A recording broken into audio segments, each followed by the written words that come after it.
জায়গা করে নিল লন্ডনের শহীদ আলতাফ আলী পার্ক। ব্যাপক সংস্কারের পর শিল্পকর্মের ছোঁয়ায় বাঙালির গর্ব এই আলতাফ আলী পার্ক পেয়েছে নতুন চেহারা। এই আধুনিক আলতাফ আলী পার্ক নিয়ে লন্ডন প্রতিনিধি হেফাজুল করিম রকিবের রিপোর্ট, জানাচ্ছেন সারোয়ার সুমন। 1978 সালের 4 মে লন্ডনে বর্ণবাদীদের হামলায় প্রাণ হারান বাঙালি তরুণ আলতাফ আলী। এই বর্ণবাদী হামলার প্রতিবাদে তখন পূর্ব লন্ডনের রাস্তায় নেমে আসেন হাজার হাজার মানুষ। আলতাফ আলীর স্মরণে 1998 সালে পূর্ব লন্ডনের সেন্ট ম্যারিস পার্কের নাম বদলে রাখা হয় আলতাফ আলী পার্ক। সংস্কারের পর নতুন চেহারা পেয়েছে এই পার্কটি, আর ভাষা আন্দোলনের প্রতীক শহীদ মিনার পার্কের সৌন্দর্যে দিয়েছে অনন্য মাত্রা।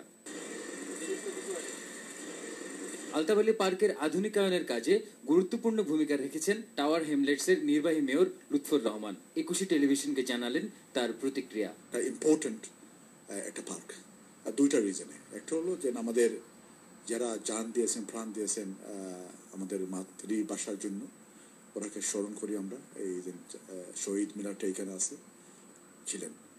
তারপরে এই যে আলতাফ আলী একজন লোক যাকে আপনার এই দেশের বর্ণবাদীরা যারা হত্যা করছিল 1978-এ, ওনাকে স্মরণ করা আমাদের খুবই প্রয়োজন। পার্কের আধুনিকায়ন হয় সাধুবাদ জানালেন লন্ডনে বসবাসরত বাঙালি কমিউনিটির সদস্যরা।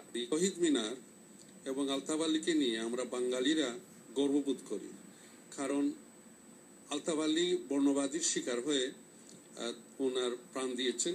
এই আলতাফ আলী পার্কে এসে শহীদ মিনারকে দেখলে মনে হয় ইংল্যান্ডের বুকে এককণ্ঠ বাংলাদেশ।